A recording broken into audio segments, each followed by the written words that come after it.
이제 사람 얘기를 좀 해봐야 될 것 같은데 정성호 장관이 어제 일단 굉장히 긴 시간 동안 네. 검찰의 수사 행태를 좀 비판을 하면서 본인이 얘기한 것은 신중하게 판단을 하라. 네. 뭐 이 얘기 정도였다라고 말을 했거든요. 근데 법무부 장관이 지금 검찰총장 직무대행을 하고 있는 대검 차장에게 신중하게 판단해라. 그러니까 대검 의견을 전달했을 때는 항소를 해야 된다라는 의견을 전달했는데 신중하게 판단하라라는 답이 돌아왔다면 그건 하지 말라는 거잖아요. 네, 너무 당연하죠. 예. 어제 굉장히 길게 브리핑했는데 저는 그 길게 브리핑을 하는 것이 이게 할 말이 없는 사안이기 때문에 변명을 늘어놓는 장면이라고 보거든요. 예. 근데 딱 어제 브리핑을 한 줄로 요약하면 나는 3차례에 걸쳐서 항소를 제기하겠다는 검사들 의견을 네. 반려하면서 다시 검토하라고 했다 이거거든요. 예. 3차례입니다. 네. 어떤 사람이 결재를 받는데 상사에게 보고를 해서 결재를 해서 3번에 걸쳐서 이건 안 돼, 이거 안 돼, 안 돼 이렇게 얘기하면 그 사람이 인사권자잖아요. 그렇죠. 법무부 장관이 인사권자인데 인사권을 가진 사람이 지휘권도 가지고 있으면서 검사들한테 3차례에 걸쳐서 안 된다라고 해서 명확하게 지휘를 했다면 그것은 사실은 항소하지 말라고 지시를 한 거죠. 그리고 노만석 검찰총장 직무대행이 이 얘기를 했다는 거잖아요. 지금 워낙 큰 저항을 받고 있는데 본인을 찾아온 대검 연구관들한테 한 얘기가 뭐 내 책임으로 내린 결정이었다 뭐 이러면서도 용산과 법무부와의 관계를 고려해야 됐다. 이 말 자체가 이제 장관 말에 신경 안 쓸 수가 없었어. 이런 얘기 같은데. 사실상 범죄 자백 아닙니까? 사건의 실체와 내용에 대해서만 판단하라고 검사의 독립성이 있는 겁니다. 예. 재판부나 검사들이 정치 상황이나 검찰 조직의 유불리를 따져서 결정한다 그러면 그 결정이 정당성을 얻을 수 있겠습니까? 당연히 이것은 그 사건에 대해서만 판단해야 되는데 사건 외의 요소들을 고려했다면 당연히 불법을 자백한 거고요. 검사들이 이제 저는 검찰총장 바로 물러나야 된다고 봅니다. 이미 지휘권을 잃었어요. 그 대검에 이번 정부 들어서 배치된 검사들입니다. 대검에 있는 평검사들이 몰려간 거예요. 네. 검사 생활 해본 사람으로서 어떻게 이렇게 할 수가 있느냐. 엄청 검사들이 검찰총장을 질타하는 상황이 된 겁니다. 지금 민주당은 항명을 하고 있는 검사를 죄다 친윤 정치검사라고 하잖아요. 근데 그런 게 아니라 이번 정부 들어서 검찰 인사를 다 했고 네. 그 과정에서 대검에 들어간 사람들이 이거 다 반발하고 있다 이런 말씀이신 전원이 다 거죠? 반발한 거죠. 예. 전원이 다 반발했고 전국 검사장 중에 이문정 검사장이랑 김태훈 검사장 외에는 다 같이 반발한 거 아닙니까? 예. 이번 정부에서 배치된 사람들이에요. 만약 이게 진짜 항명이잖아요.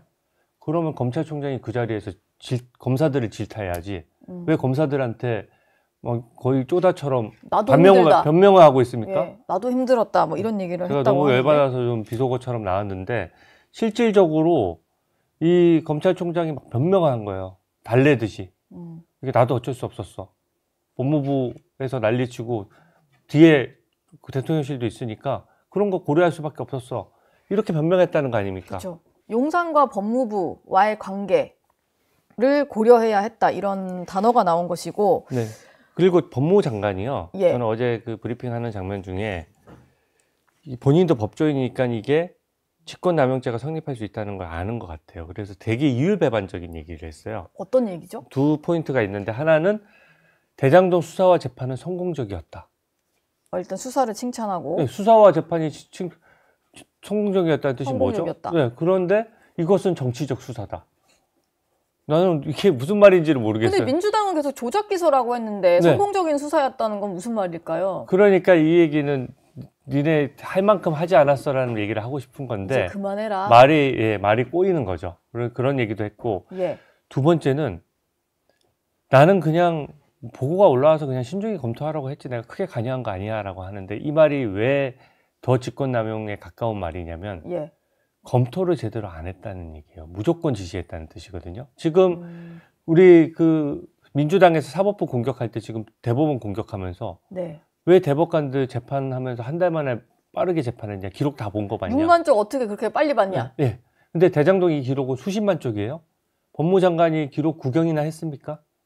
기록을 모르고 재판도 안 했고 받고 재판에 들어가지도 않았고 상황도 모르고 증거관계도 모르는 사람이 실제 수년간 수만 쪽, 수십만 쪽의 기록을 다 보고 모든 검사들이 만장일치로 항소 제기를 하자고 하는데 네. 어떤 합리적인 근거를 가지고 여기에 대해서 항소를 포기하겠다고 한 겁니까?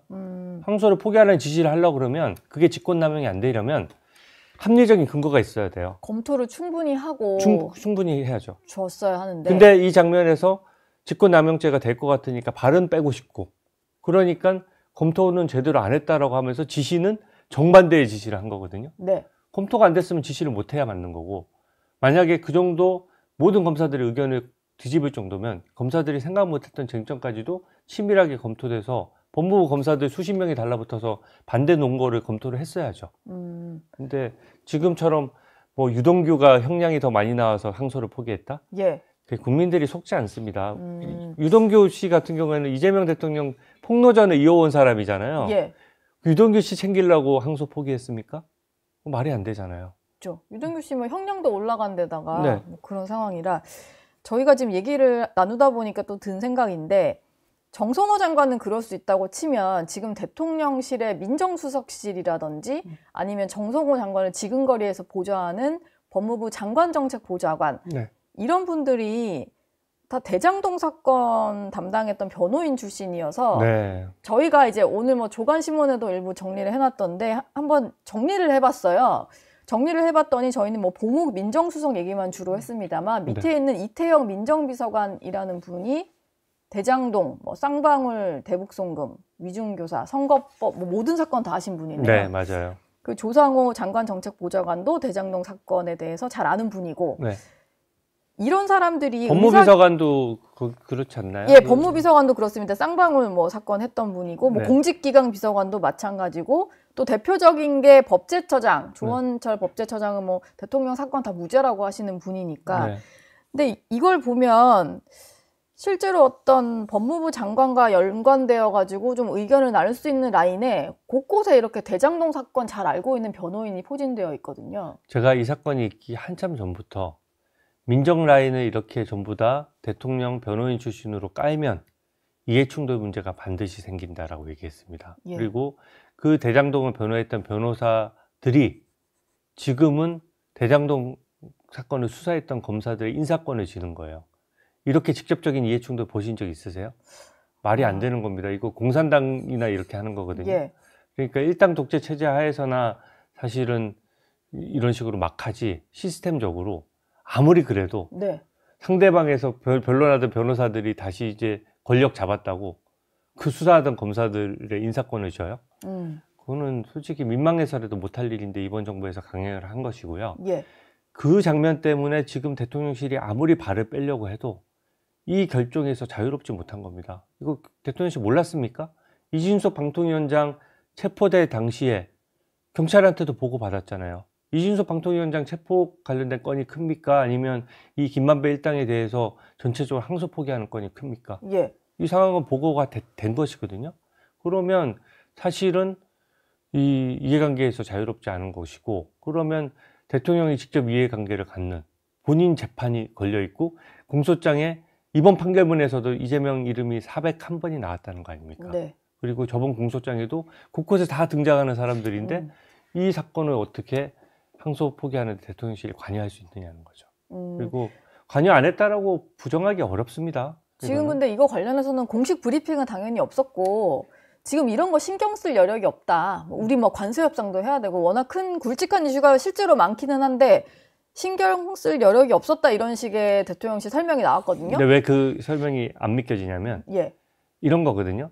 우리 굉장히 큰 관세 협상이나 부동산 대책 해야지 조그만 사건까지 내가 관여할 수 없어. 우리 모르는 사이에 일어났어. 라는 말인데, 그러면 백혜룡 경정은요? 백혜룡 경정 수사팀 배치까지 대통령이 직접 지시하지 않았습니까? 네. 그때는 한가했나요? 그때도 관세 협상이, 그때는 지금은 타결됐지만 그때는 관세 협상 한참 중간이었습니다. 네. 그때가 더 바빴어요. 근데 백혜룡 경정의 수사팀의 배치까지 지시할 정도인데, 그럼 법무부에서 이 난리날 항소 포기 결정에 대해서 그러면 이 부분은 뭔가 짜치는 이슈라서 참전 네. 안 했다는 겁니까? 그러니까 기존에 해왔던 것과 굉장히 이 투영돼서 전체적인 그림을 보면 대통령실이 관여했다는 게 딱 나오고요. 예. 9월 30일자 국무회의에서 예. 이재명 대통령이 그 정성호 장관한테 계속 얘기를 합니다. 항소 1심에서 무죄 나면 항소하면 안 된다. 이런 식의 얘기를 계속해요. 네. 장면이 남아 있습니다. 예. 이게 공개돼 있어요. 네. 정성호 장관이 그때 뭐라고 하냐면은 요새는 항소권이 좀 남용 안 됩니다라고 해서 또 검찰 편을 좀 들어줘요. 그러면서 제가 주목한 점은 뭐라고 얘기하냐면 거기서 지금도 법무부에서 중요 사건을 보고받고 있습니다. 구두로 지휘하고 있습니다. 이런 표현도 하거든요. 아, 다 불법입니다. 법무부 장관은요, 정무직이고 정치적인 중립 때문에 예. 검찰총장에 대해서 서면 지휘만 가능해요. 네. 왜 서면 지휘만 가능하게 해놨겠습니까?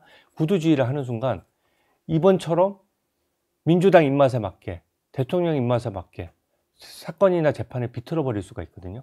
항소 포기시키고 민주당에 유리한 사건들은 전부 다 항소 같은 거 못하게 만들어서 유리하게 만들어 버리고 이렇게 할 수가 있거든요. 네. 그러면 그걸 못하도록 하기 위해서 서면지를 하도록 규정을 해놓은 것인데 그냥 아무런 위법성에 대한 인식이 없다 보니까 대통령과 얘기하면서 공개 네. 발언으로 구두지휘했다는 거거든요. 아. 이번 것도 구두지휘예요. 근데 근거를 남겨야 되니까 서면 지휘를 하는 거고 제대로 어떤 총장에게 지시를 하려면 수사 지휘권을 발동해서 해야 되는 거고 그런 거죠. 뭐 그런 건데 지금 말씀하신 거는 공개된 석상에서 한 거라서 뭐 당연히 이제 기록도 남아 있고 방송사에는 영상도 남아 있고 네, 제가 그런 직접 말들입니다. 들어봤어요. 그냥 그 매일 중요 사건을 보고받고 구두지휘한다는 말을 어떻게 대놓고 할 수 있습니까? 저는 그것은 잘못된 것이고 실제 그렇게 했다 그러면 그게 위법이고요. 예. 뭐 비상계엄 할 때 지금 민주당에서 주장하는 게 무슨 절차적 위반, 국무회의 열었느냐 안 열었느냐 그런 거 많이 따지잖아요. 네. 실질적으로 직권남용죄를 따질 때 절차적인 규정도 많이 따집니다. 근데 항소를 포기하면서 공소심의위원회 안 열었고요. 예. 법무부 장관이 서면지휘해야 되는데 구두지휘한 거 자백했습니다. 이런 것들이 절차적으로 다 위반됐고 실질적으로도 100% 항소해야 될 사안을 항소를 안 한 거죠. 그러니까 저는 직권남용죄가 성립됐다고 보고 있습니다. 예. 뭐 정성호 장관도 그렇고 일단 뭐 민정수석실에 있는 뭐 비서관들 다 이제 이재명 대통령과 직접적으로 이제 사건과도 연관이 있는 인물인데 검찰 라인도 좀 더 살펴보자면 일단 중간에서 좀 대표적으로 막았다는 게 이제 박철우 대검 반부패 부장이잖아요. 네. 근데 이분 같은 경우는 이제 추미애 법무부 장관 하실 때 법무부 대변인도 했던 것 같고 뭐 그렇습니다. 대검 반부패 부장이면은 이거 중심 잡고 뭐 항소를 하든지 항소를 하지 말든지 결정적인 역할을 할 수 있는 인물인 건가요? 그렇죠. 그 지휘 라인에 있는 것이고 저는 이 사건의 직권남용죄가 성립하는 사람으로 정성호 법무장관, 이진수 법무차관, 그리고 노만석 검찰총장 대행, 그리고 박철우 대검 반부패 부장 이 네 사람이 직권남용. 예, 직권남용의 주범이라고 생각합니다. 왜냐하면 이 지휘 라인에 정식으로 있고요. 예. 실제로 대검에서 간부들이 다 노만석 총장 대행에게 항의하는데 박철우 대검 반부패 부장만 빠졌어요. 그리고 실질적으로 지휘하면서 4차장한테도 계속 압박을 한 겁니다. 네. 쉽게 얘기하면 중앙지검에 있는 중앙지검장, 4차장 이런 사람들을 대검에서 법무부 지시 받고 찍어 누르려고 한 거거든요. 예.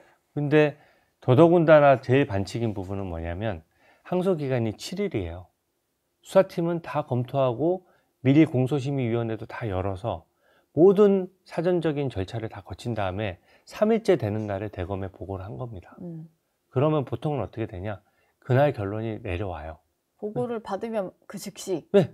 그게 너무 뻔하잖아요. 규정도 뻔하고 네. 어제 서영교 의원 얘기한 거는 다 유죄 냈을 때의 규정인 거고 무죄 났을 때는 항소하는 게 원칙인 거예요. 아주 예외적으로 무죄인데 왜 진범이 잡혔다든지 그런 경우에만 아니면 법리 오해가 너무나 명백해가지고 검사가 실수한 게 확실하다든지 그런 경우에만 항소 포기하는 거거든요. 그런 상황이 아닌데 항소를 포기할 그런 사안이 케이스가 적으니까 대부분 그날 결정되는데 계속 들고 있었잖아요. 7일 될 때까지. 네. 자정이 될 때까지. 네. 자정 앞에서 발 동동 구르면서 그 수사관들이 무슨 죄입니까? 그 접수하려고 당연히 시간 넘기면 안 되니까 그 서류 들고 기다린 거예요. 네. 그리고 계속 전화했는데 거기에 대해서 얘기를 안 하고 있다가 7분 전에서야 그때는 이제 뭐 언론에 알릴 수도 없고 11시 53분에 네, 11시 53분에 자정 무렵 다 돼서야 항소하지 마. 한마디 하고 이유도 제대로 설명 안 한 거 아닙니까? 네. 저는 이거 어떻게 하려고 그랬는지 모르겠어요. 직권남용죄 성립합니다. 네. 저희 영상 많이 시청해 주시고요. 좋아요, 구독, 댓글, 알림 설정 꼭 부탁드리겠습니다.